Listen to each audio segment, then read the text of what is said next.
my brothers, and the reason that we're here today is that we're trustees of a charity that supports Street League.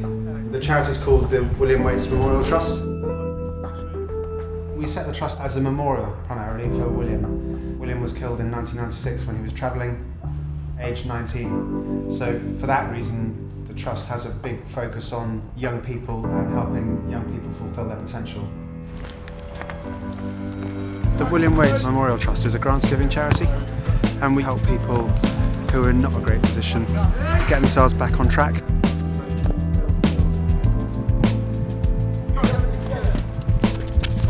One of the features of the approach of the William Wates Memorial Trust is that we're often very personally involved in the causes that we support. So I've got half a dozen charities that I know really well, they know me, and I care about what they're doing, and all of us have that kind of personal engagement with the charities that we support. The William Wates Memorial Trust has funded Street League for 3 years, and what we're looking to do is to engage these young people through football and then get them involved with getting more qualifications, interview training, CV skills, etc. It helps them to get back into employment, education or training.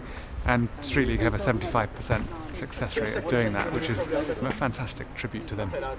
The reason that we focus on young people particularly is because Will was only 19 when he died, and he wasn't able to fulfil his potential, so there's a sort of symmetry, I suppose, in a way, about doing that. And why sports and art and education? They're just good hooks, they're good mediums. And sport particularly was something that Will was keen on. I'm not sure he was so keen on art or education for that matter, but he really was keen on sport.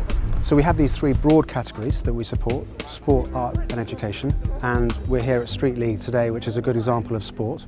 But there's a range of other things that we get involved with underneath that. So for example, we're working with a charity called Chaos Theory, who intervene in violence as it's happening. We're working with another charity called Saper, who use philosophical thought in classrooms to help children think differently about how they form relationships. One of the best things about supporting the causes that we do is that it really helps divert young people who are either at risk of criminal activity or already engaged in criminal activity. So they're good platforms for developing pathways to just help people get out of that situation. Will was killed violently, so I suppose there's a particular interest in diverting young people today from a path of violence for that reason. So Will was a very engaging and unassuming young man. I hope he'd be very proud of what we've achieved in his name, but I also think he might be a little bit bemused by all the attention.